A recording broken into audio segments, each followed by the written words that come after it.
여러분 요즘 살림살이가 어떠세요?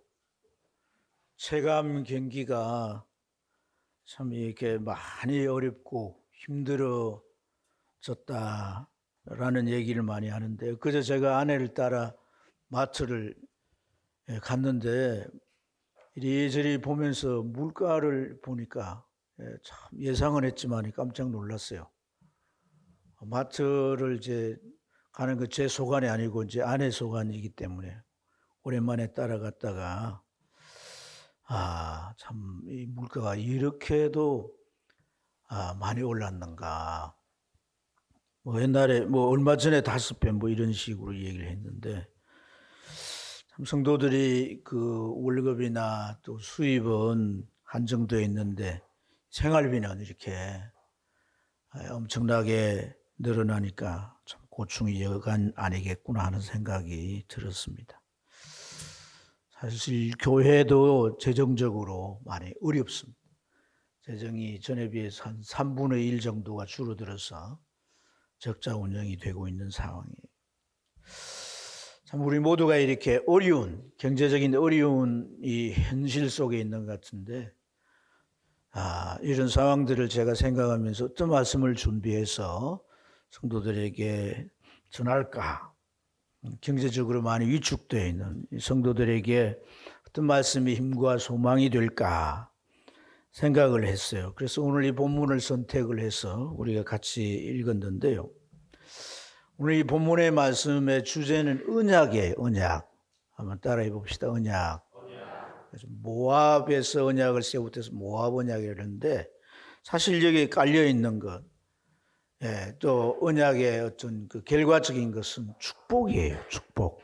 하나님의 축복. 할렐루야. 우리가 찬송할 때 만복에 거는 하나님 이러잖아요. 만복. 만가지 복이란 그런 말이 아니라 모든 복의 총칭이 만복입니다. 그래서 야고보 사도는 1장 17절에서 온갖 좋은 은사와 온전한 선물이 다 위로부터 빛들의 아버지께로부터 내려오나니 그랬어요. 여기 좋은 은사나 온전한 선물은 이제 이 복이라고 하는, 하나님의 축복이라고 하는 다른 표현이에요.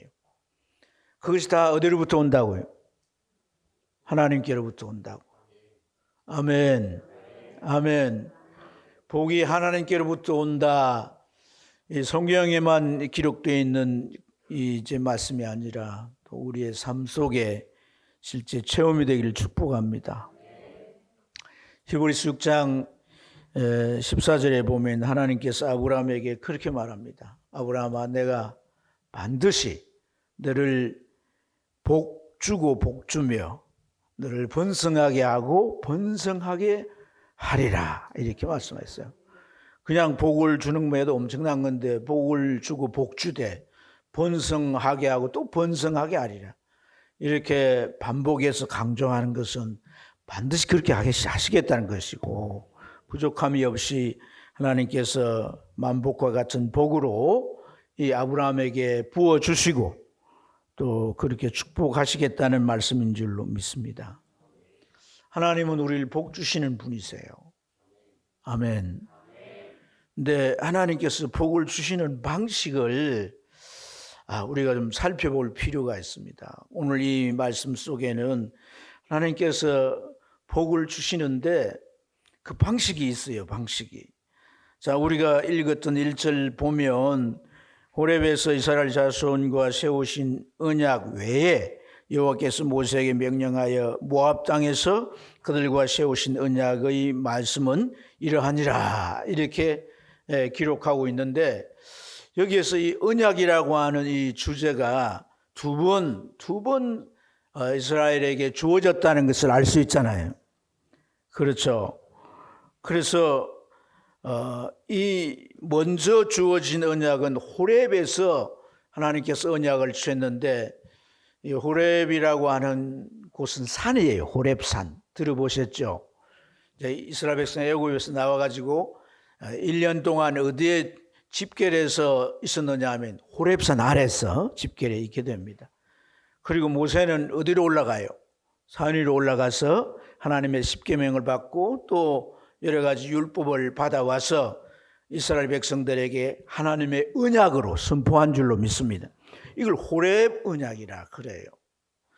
그런데 오늘 여기 말씀에 보면 이 모압 땅에서도 또 언약을 하셨다는 얘기예요. 모압 땅에서도 그들에게 언약을 세우셨다는 거예요. 그래서 무슨 또 호렙의 언약이 있고 또 모압의 언약이 있고 언약이 각각 또 어떻게 다른가 이런 생각을 할 수 있지만 본질상 내용은 같은 거예요. 같은 건데 이제 이 표현에 있어서 언약의 내용에 있어서 차이가 있거나 어떤 부분들이 강조된 그런 이제 부분들이 다를 뿐이지 이 언약에 대한 그 의미는 본질상 같다라고 이제 우리가 생각할 수 있는데 왜 하나님께서 호렙산에서 언약을 해놓고 또 모압에 와가지고 지금 모압은 이제 이스라엘 백성들이 가나안 땅을 들어가기에 이제 들어갈 그러한 시점이거든요. 곧 가나안 땅에 들어갈 거예요. 그런 시점에 또 이제 이 언약을 하나님께서 이스라엘 백성들에게 하셨다는 거예요. 그 이유가 뭘까? 첫째는 언약의 대상이 달라졌다는 거예요. 이 호렙산에서 언약을 했던 사람들은 출애굽 세대라 그럽니다. 출애굽 세대. 근데 이 사람들은 가데스 바네아까지 와가지고 하나님을 불신함으로 가나안 땅에 들어가질 못하고 다시 되돌아와서 어디로 갔어요? 광야로 간 거예요. 40년 동안 광야에 살면서 이들은 다 죽었어요. 그러면 여기 모압 땅에 전부 집결해서 모세의 지금 언약의 말씀을 듣는 이들은 누구냐 하면 광야에서 태어난 사람들이에요. 40년이 지났으니까 나이들이 뭐 이제 40대나 30대나 다 이러한 나이들이겠죠. 이들에게 하나님께서 모세를 통하여 또 다시 언약을 주셨기 때문에 언약의 대상이 같다 다르다?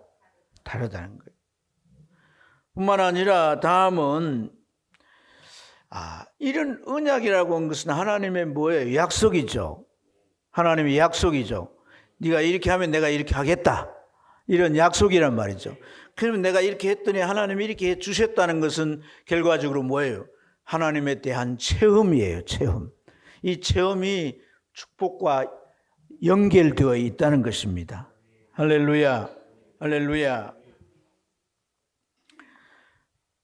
그래서 하나님께서 이러한 이제 언약의 대상이 달라진 이 광야 2세대들에게 모세를 통해서 모압에서 다시 한번 하나님께서 언약을 해 주셨고 또 이 언약은 하나님에 대한 체험, 하나님을 체험하는 또 다른 방식이라고 제가 말씀을 드렸는데 출애굽 1세대는 하나님을 어떻게 체험했어요?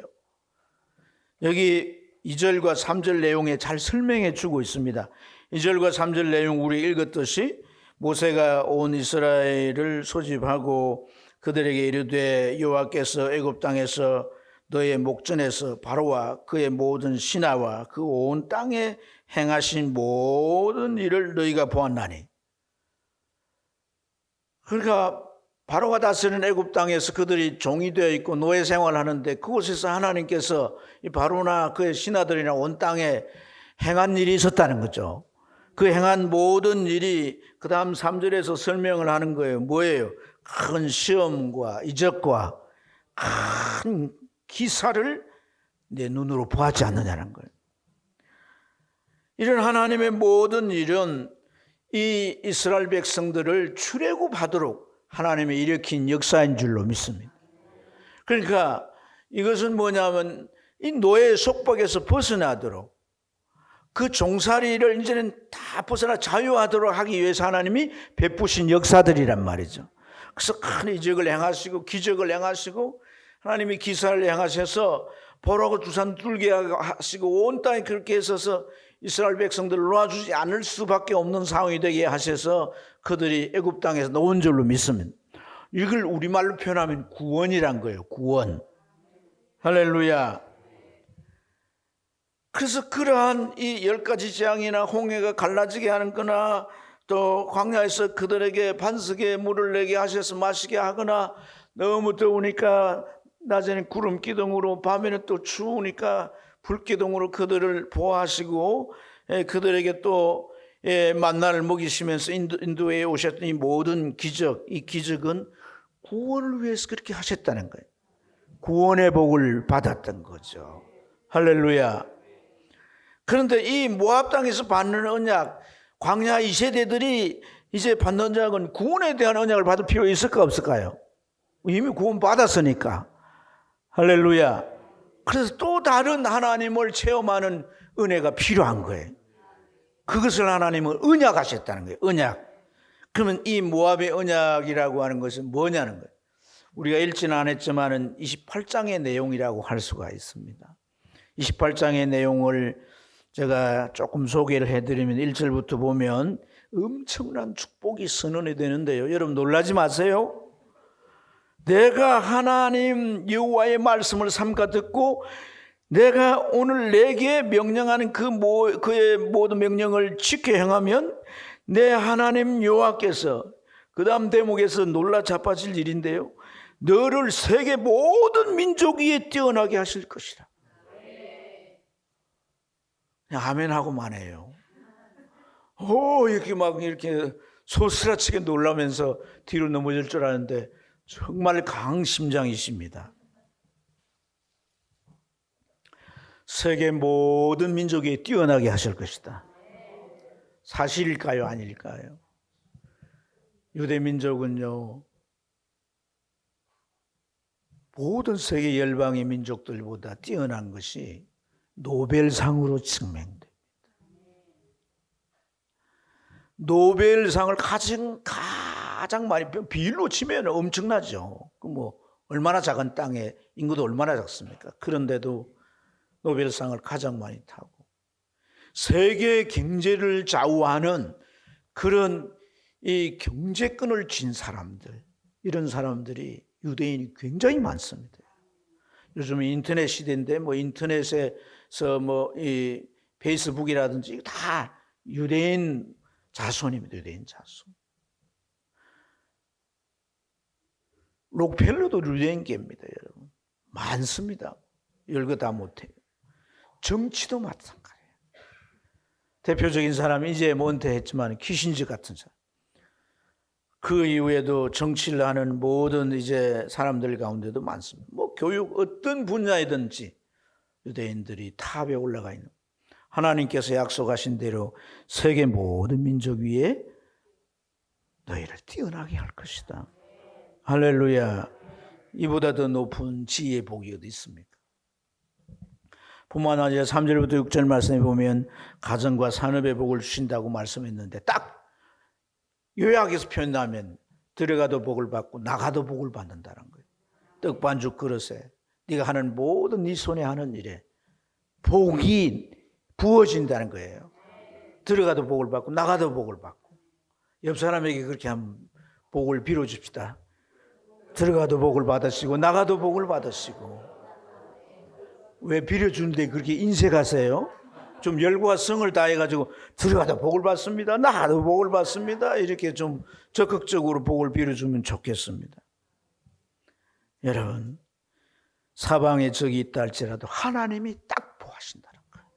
산성이 되시고 하나님께서 방패가 되시고 그 적들을 친히 물리쳐 주셔서 하나님께서 보호해 주신다는 이 보호의 복, 안전의 복.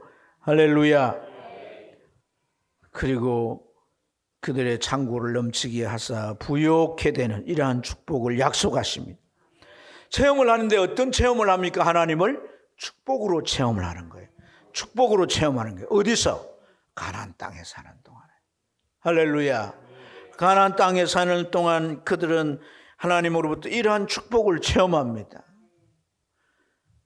그런데 이런 축복을 어떻게 할 때 체험한다는 거예요? 하나님의 언약을 지켜 행할 때에, 하나님의 언약을 지켜 행할 때에 하나님이 이러한 축복을 체험하게 하신다는 말씀이에요. 할렐루야.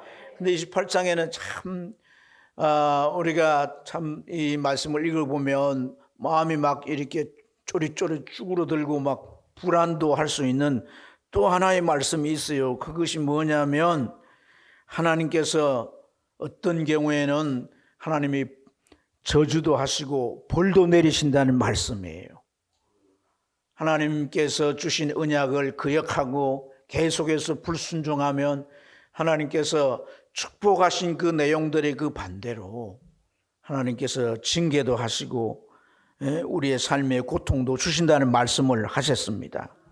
사실 우리가 듣기 싫을지요. 하나님께서 이렇게 축복하셨다면 축복으로 쭉 가면 좋은데 왜 또 하나님이 저주를 내리시고 벌을 내리신다고 말씀하실까?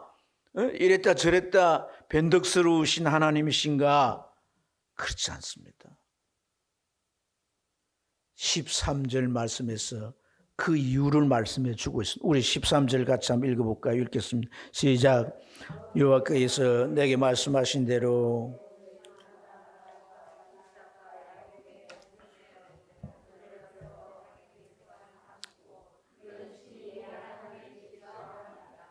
아멘.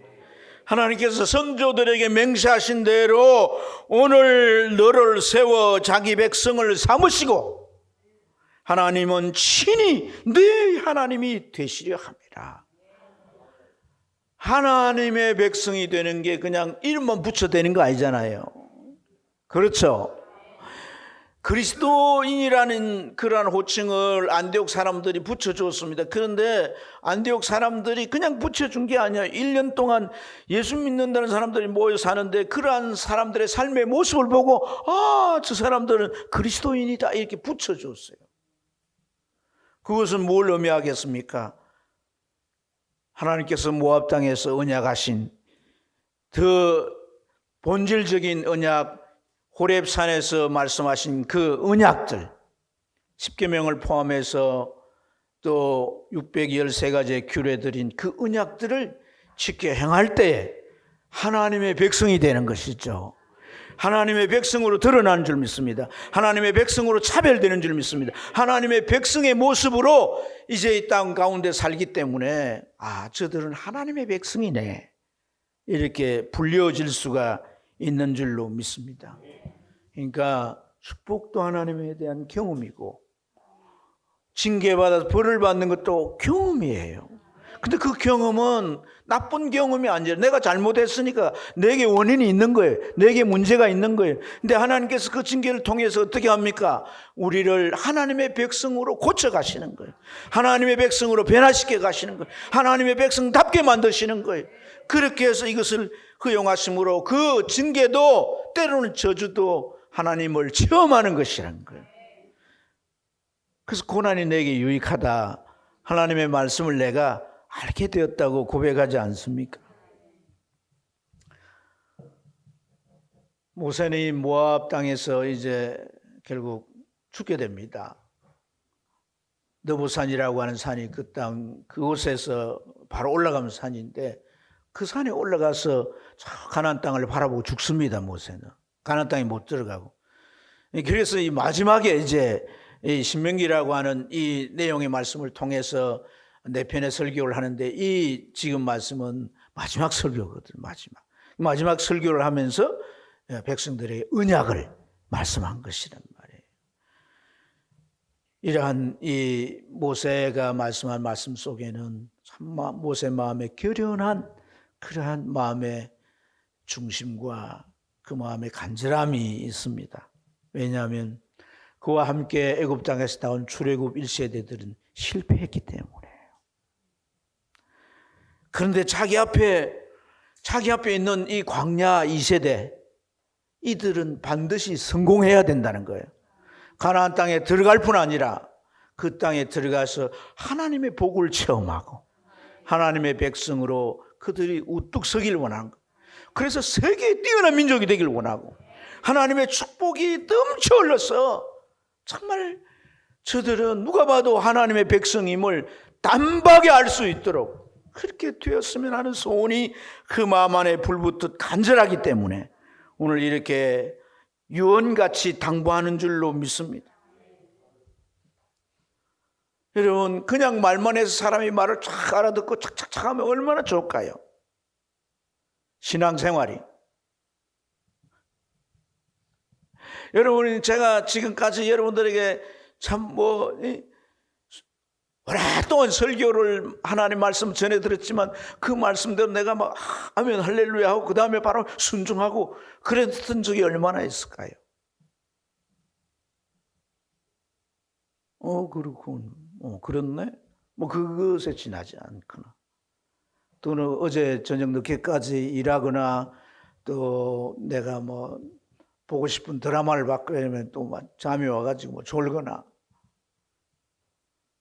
근데 여러분, 하나님의 말씀이 들려지고 할렐루야, 그 다음에 내가 마음에 깨달아지고 그래서 내가 순종해서 하나님의 이제 역사의 손길을 내가 처음 하는 보아지는 것은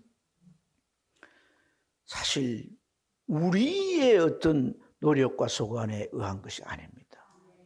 우리 사절을 같이 다 찾아서 한번 읽어보세요. 사절을 읽습니다. 시작.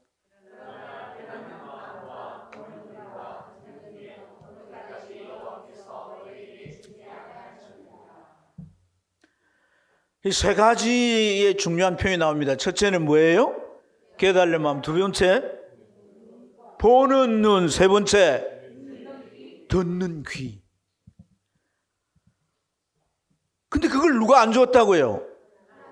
내 귀가 있고 내 눈이 있고 내 마음이 있는데 내가 보고 듣고 깨달으면 되는데 뭘 하나님이 그걸 주실 필요가 있는가? 내 마음이고 내 귀고 내 눈인데 하나님을 체험하고 그의 말씀이 믿어지고 그래서 내가 정말 내 의지로 딱 순종할 수 있는 그런 상태는 그건 내 안에서 일어나는 게 아니라 하나님이 주셔야 된다는 거예요. 신앙이 항상 제자리 걸음인 것은 이게 안 오기 때문이에요. 하나님으로부터 이게 안 오기 때문이라는 거예요. 이 사절은 학자들 간에도 해석이 분분하지만요, 중요한 것은 지금 이 모압 땅에 이 언약을 체결하는 이 광야 2세대들, 이 2세대들은 이 세 가지를 갖고 있다, 가지지 못하고 있다, 가지고 있지 못하다는 겁니다. 여러분, 이 듣는 귀라고 하는 것은 언약을 포함한 하나님의 말씀이에요. 할렐루야. 그리고 보는 눈은 영적인 식별이라 할 수 있습니다. 하나님이 이렇게 했구나. 내가 잘못해서 벌을 받아도 하나님이 벌을 내리셨구나. 이게 없으면 우연히 상황이 그렇게 돼서 그러는 거 이렇게 다 스프리하고 그렇게 다 이해해 버립니다.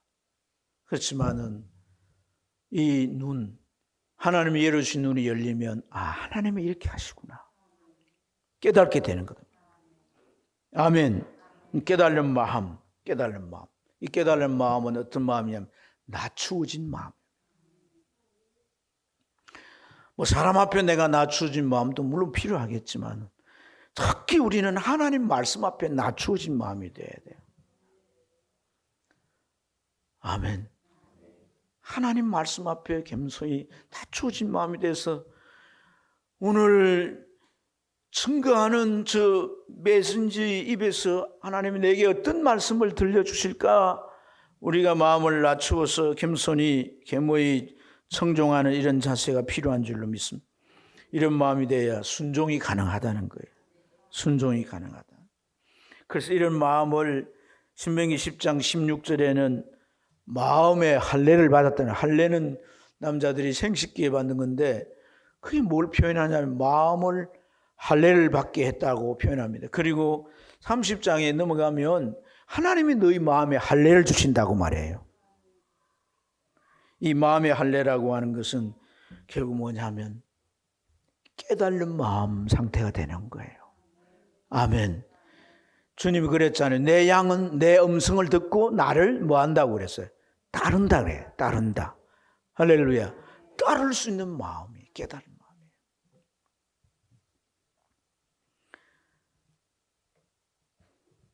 이러한 마음이 될 때 하나님 말씀을 순종하게 되고 축복은 그의 것이 되는 줄로 믿습니다. 책 가운데 그런 책이 있어요. 달팽이는 어떻게 고정관념의 틀을 깼을까? 데이비드 파킨슨이라고 하는 분이 쓴 책인데 그 내용에는 이런 내용이 있습니다. 사람들은 대부분 자기 틀 안에 있다는 거예요. 마치 달팽이가 그 집안에 이렇게 있는 것처럼 그 틀 안에 있고 달팽이가 그 자기 집에서 이렇게 나오지 않잖아요.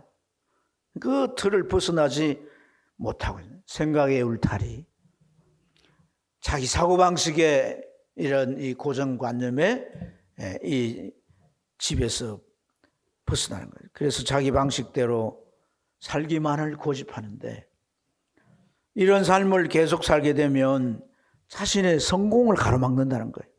새로운 세계를 도전하지 못하고 그리고 그 틀 안에서 더 이상 변화를 이렇게 추구하지 못하기 때문에 결국은 계속 제자리 걸음이나 뒷걸음질을 하게 만든다는 거예요. 그래서 이러한 사람들을 이분은 뭐라고 하냐면 세상의 급쟁이라 그래요. 세상의 급쟁이. 오늘 어떻습니까? 우리 신앙 안에도 좀 이런 모습이 있을까요? 없을까요? 우리 신앙인이면서도 우리는 참 이렇게 영적 급쟁이로 우리가 있을 수 있는 거예요. 근데 인생을 바꾸는 이 깨달음이 그 틀을 벗어나게 한다는 거예요. 그 틀을 깨버리게 한다는 거예요. 근데 거기에는 단계가 있다는 거예요. 어떤 단계가 있느냐? 첫 번째는 탐색을 한다는 거예요. 어떤 일이 왔으면 이게 왜 왔지? 이게 왜 이런 일이 생겼지? 이게 탐색을 하는데 그 쉽게 깨닫지 못하고 마음의 문도 열지 못하고 계속 뜸들이면서 그 상황에 반응을 하지 못하고 다시 원점으로 되돌아간다. 두 번째 단계로는 어느 순간에 깨닫게 된다는 거예요. 근데 그 어느 순간에 탁 깨닫게 되는 그 순간은 예기치 못하는 사건을 겪고서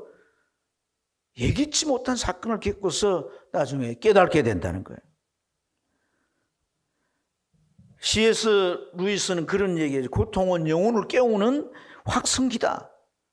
우리가 그렇지 않아 졸고 있는 사람 옆에 가가지고 여보셔 이러면 깜짝 놀라 깨지 않습니까?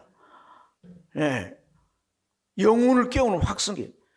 그냥 내 어떤 문제가 있어도 이게 내 일상에 어떤 큰 데미지를 주지 않는다고 생각하니까 이 정도 같으면 내가 내 힘으로 뭐 이제 다 해결할 수 있어 이런 생각을 하니까 그것에 대해서 깊이 탐색을 안 하는 거예요. 그러니까 계속 그대로 가는 겁니다. 하지만은 여기 어느 순간에 오는 자기에게 닥쳐오는 어떤 그 결정적인 사건, 그런 사건은 그건 자기가 감당할 수 없는 거예요. 그때 깊이 숙고하게 되고 그 마음 가운데 하나님 주신 깨달음이 있다는 얘기죠.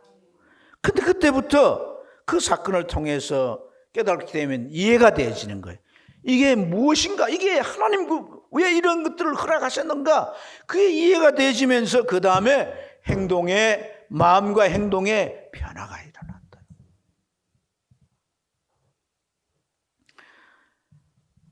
오늘 참 우리가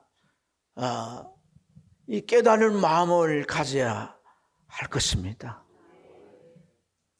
이 깨달은 마음. 여러분, 오늘 어떻게 우리에게 이 깨달은 마음이 주어져서 하나님의 축복을 보고 이 어려운 상황에 다 힘들고 다 이렇게 쪼들려서 힘겨운 삶을 살지만 오늘 우리가 하나님의 자녀들로서 하나님의 축복을 누리며 사는 그런 복된 삶으로 어떻게 우리가 나아갈 수가 있겠는가? 여러분, 모세는 이 광야 2세대들에게 그런 얘기를 해요. 너희들은 이쯤에서 너희들이 하나님을 알지 않느냐라는 얘기를 합니다. 5절부터 보면 주께서 너희들을 40년 동안 광야에서 인도하셨다. 그 과정에 너의 몸에 옷이 낡아지지 아니했고 너의 발에 신이 헤어지지 아니했다. 그리고 여기 가까이 와가지고 헤스본의 왕 시온과 바산 왕 옥을 이제 너희들을 치르고 이렇게 왔지만은 하나님께서 그들과 싸워서 승리하게 하시고 그들의 땅을 너희들에게 주지 않았느냐. 그래서 세 지파, 르벤 지파와 그다음에 갓 지파와 그리고 이제 그 므낫세 반 지파 반, 이 반이 이 요단 동편에 있는 그들의 땅을 너희가 차지하지 않았느냐. 이걸 통해서 하나님이 너희와 함께 하셨다는 걸 너희가 알지 않느냐는 거예요. 너희가 출애굽 세대 그 하나님의 강력한 역사와 기적과 온갖 이제 기사로 행하신 그 일을 몰라도 광야에서 하나님께서 특별한 기적이 없어도 너희 먹을 걸 주시고 신발도 옷도 헤어지지 않게 하시고 이렇게 인도하심을 따라 여기까지 왔고, 그리고 이 바산이라든지 또 헤스본 왕을 쳐 부셔서 이 땅을 차지하지 않았느냐. 이것은 가나안 땅도 하나님이 차지하게 하실 것이라는 거예요. 그 다음에 너희들이 그 땅에 들어가서 하나님을 체험하고 복을 받고 사는 것은 뭐에 있다는 겁니까? 이 언약을. 언약. 아멘. 그래서 모세가요, 이 언약에 대한 걸 막 강조를 하는 거예요. 자, 여러분, 이제 이 10절부터 보면 너희 수령과 너희 지파와 너희 장로들과 너희 지도자들과 이스라엘 남은 자와 너희 유아들과 너희 아내와 및 진중에 있는 객과 너희를 위하여 나무 패는 자들, 종들이죠. 이들이 다 하나님 앞에 서 있는 것은 자, 12절 같이 읽습니다. 시작. 내 하나님 여호와의 언약에 참여하며 또 내 하나님 여호와께서 오늘 내게 맹세에 참여하여. 할렐루야. 그리고 참여하게 되면 13절에 아까 제가 말씀드린 대로 너희는 하나님의 백성이 되고 하나님은 너희 하나님이 되는 거다. 할렐루야. 그래서 여러분, 오늘 이 언약이 참 중요하다는 거예요. 언약은 뭡니까? 가나안 땅에서 하나님을 경험하는 거예요. 축복을 경험하는 거예요. 하나님의 백성으로 참 이렇게 멋지게 살아가는 거예요. 할렐루야. 할렐루야. 이 하나님의 언약이라고 한 건 호렙에서 이미 주어진 건데 그것이 그렇게 복잡한 게 아니에요. 그걸 제가 여러분들 간단하게 설명해 드린다면 세 가지인데 그게 뭐냐면 첫째는 의식법이라고 해서 하나님을 섬기는 거예요. 그래서 그들은 안식일을 지키고 또 뿐만 아니라 뭐 월삭도 지키고 또 절기도 지키고 또 여러 가지 이제 그들이 잘못하거나 문제가 되면 제사를 지내고 그렇게 하면서 이제 하나님을 섬기는 거죠. 오늘 우리에게 만약에 이것을 연결해 본다면 하나님 앞에 예배하는 삶이에요. 예배하는 삶. 그리고 하나님의 교회나 하나님의 선한 일들을 위해 봉사하는 삶이에요. 할렐루야. 그러니까 주일을 성수하고 또 수요 예배나 이런 예배 모임을 우리가 열심히 하는 것이고 또 교회 일들 앞서서 나가서 내가 맡아서 봉사하고 하나님의 선한 사업 그 나라를 확장해 가는데 복음을 전하거나 그 일에 내가 또한 하나님 앞에 헌신해 드리는 그것을 우리가 의식법이라고 할 수가 있습니다. 나머지 두 가지는 시민법과 그 다음에 이제 도덕법이라고 하는데 이 시민법이라고 하는 것은 하나님의 백성으로 그들의 의식주에서 드러나는 거예요. 사람들은 아무거나 먹지만은 이 이스라엘 백성들은 아무거나 먹지 않아요. 생선도 비늘 없는 거 먹지 않잖아요. 동물들도 박을굽이 없는 걸 먹지 않잖아요. 그죠? 이렇게 먹는 것에나 또 입는 것에나 또 이제 유대인들은 남자가 여자 옷을 입지 않아요. 그렇죠? 이런 이 입는 것, 의식주에서 이렇게 구별되는 거예요. 이것은 다 이루어진 일이지만 우리는 이 정신을 가지고 살아야 돼요. 예수 믿는 사람이 같은 동료들 앞에서 담배를 이렇게 피거나 또 동료들 모여가 이제 회식 자리가 술을 막 마시고 취하거나 그러면은 그 사람은 하나님의 백성다운 모습을 절대로 보일 수가 없는 거예요. 아멘입니까? 내배 있는 말이 아무리 그 상황이 급작스럽고 그 상황이 굉장히 안 좋은 상황이라도 막 이제 막 화를 내고 막 욕을 하고 그래서도 안 되는 거예요. 별거 아닌 거 가도 사람을 시기하고 미워하고 질투하고 그런 것 또한 우리가 해서는 안 될 거예요. 사람인지라 감정을 가진지라 그런 마음이 일어날지라도 주님 앞에 기도하면서 마음을 다스려 주도록 그렇게 주님 내드리면 주님께서 간섭하실 줄로 믿습니다.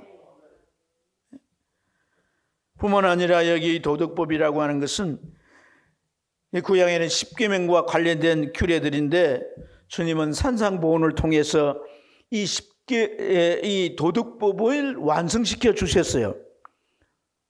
그러니까 이 십계명이나 또 규례들은 드러나면 그걸 가지고 죄가 있느냐 없느냐 유무를 따졌습니다. 하지만 주님께서 산상보훈을 통해 말씀하신 것은 마음의 법이에요. 마음의 법. 그래서 네가 간음죄를 지어서 7개월 범해서 네가 간음한 것이 아니라 네 마음에 음란한 마음을 품으면 이미 간음한 것이다. 내가 마음에 품은 건데 누가 알겠어요? 그러나 음란한 마음을 가졌어요. 그럼 너는 7개를 범한 거란 거예요. 탐심을 가지면 이미 도덕죄를 한 거란 거예요. 누굴 정말 미워하고 막 지독히 미워하면 그건 살인죄를 지은 거나 다를 바가 없다. 마음에서 다스려져야 되는 거예요. 내가 다스릴 수 없지만 내 안에 모신 성령께서 주의 진리를 적용하려고 할 때 우리 마음을 다스려서 의의 법이 이루어지게 하시고 또한 더 나아가서 선의 법이 이루어지게 하실 줄로 믿습니다. 누가 우리를 가자는데 심리까지 가고 그도 달라는데 쏘고까지 줄 수 있고 할렐루야. 그것이 바로 선의 법인 줄로 믿습니다.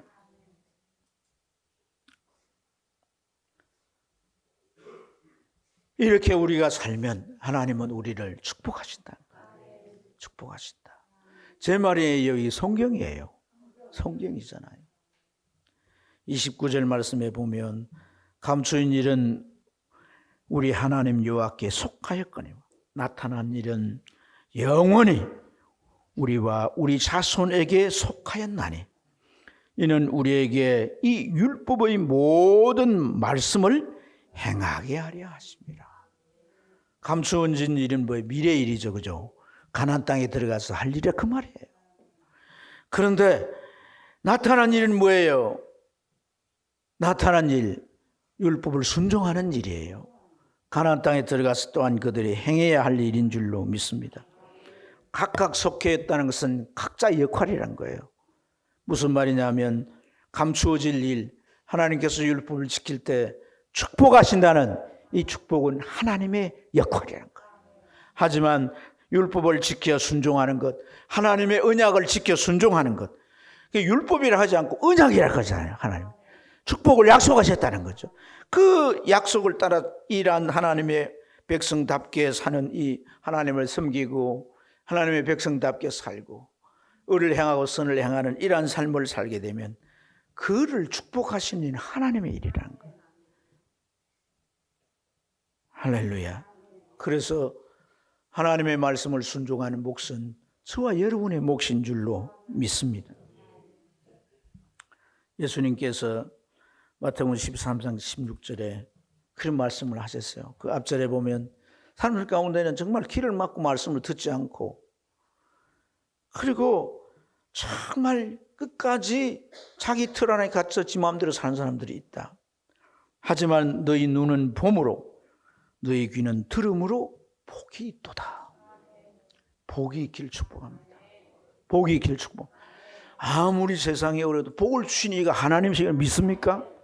복을 주신 이가 하나님이시면 믿습니까? 하나님의 복을 받기를 원하십니까? 하나님이 우리에게 얼마나 복을 주길 원하는가를 제가 이 말씀을 보면서 깜짝 놀랐어요. 민수기 6장인데요. 25절부터 27절까지 보면 하나님의 마음이 보여요. 어떻게 표현되어 있느냐면 여호와는 그의 얼굴을 내게 비추사 그의 얼굴을 내게로 향하여 드사 이랬는데 이러한 이 표현의 의미가 뭐냐면 자식을 사랑스러운 자식을 바라보는 이 아버지 어머니의 모습이에요.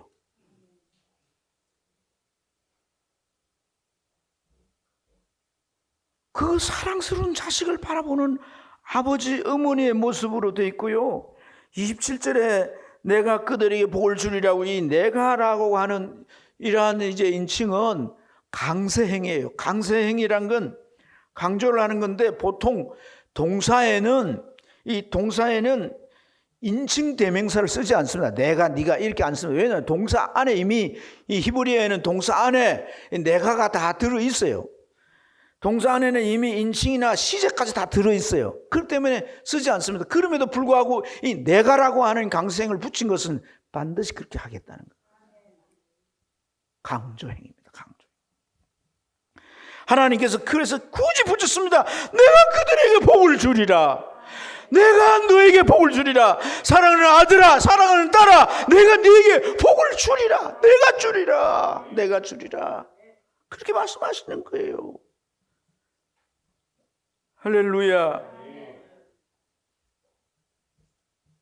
그런 즉 너희는 이 언약의 말씀을 지켜 행하라. 그러면 너희가 하는 모든 일에 형통함이 있으리라. 어떻게 그렇게 됐니? 어떻게 그 거리가 성사됐니? 어떻게 그런 일을 네가 하게 돼서 아이고 어떤 사람은 그게 이만큼밖에 못 벌더니 너 세배 어떻게 무슨 비결이 있어?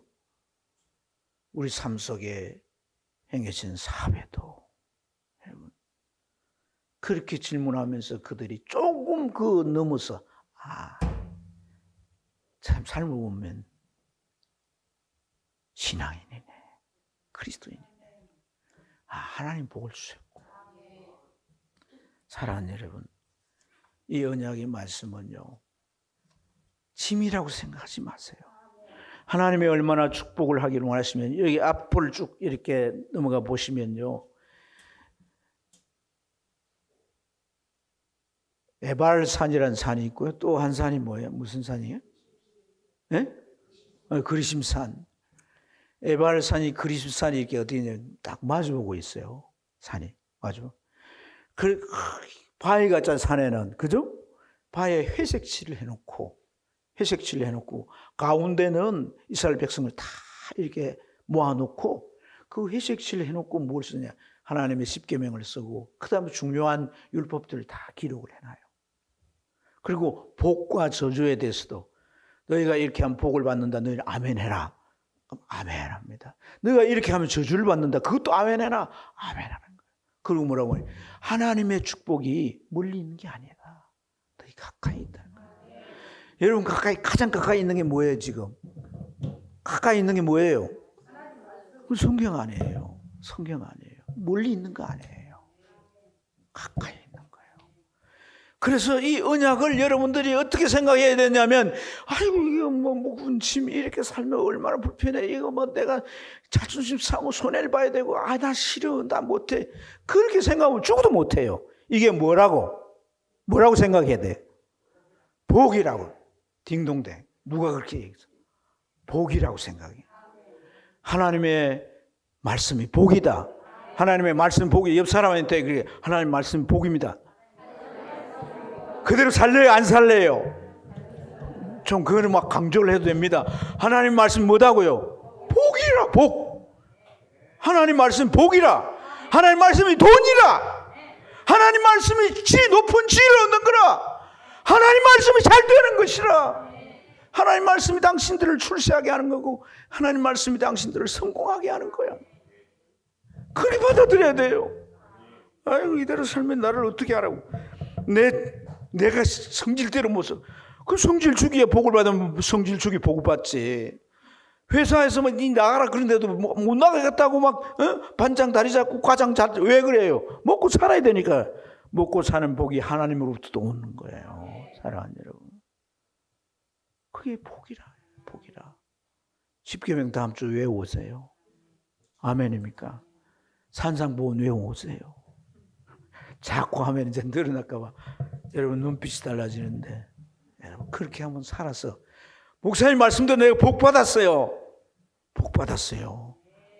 돈만 복이 아닙니다. 여러분 멀어졌던 부부가 가까워지고 화목해지게 되고 동료도 그렇고 살아가는 삶이 재밌고 막 그 마음 안에 그 몸에 막 엔돌핀 마음에 평강이 넘치고 염려 걱정이 없고 그것보다 좋은 복이 어디 있겠어요. 거기다 물질까지 더해지면 팔자를 고치는 거예요. 우리가 그렇게 살 길이 있습니다. 그렇게 살아보기를 축복합니다. 이런 믿음이 없으면 상황과 환경이 자꾸 쪼들리면 우리 마음도 점점 쪼그러들어서 헌금도 제대로 못하고 어디 가족과 함께 외식도 제대로 못하고 그렇게 참 우리의 삶이 곰핍해지는 거예요. 하나님 안에서 가슴을 펴고 소망을 가지고 살아봅시다. 할렐루야.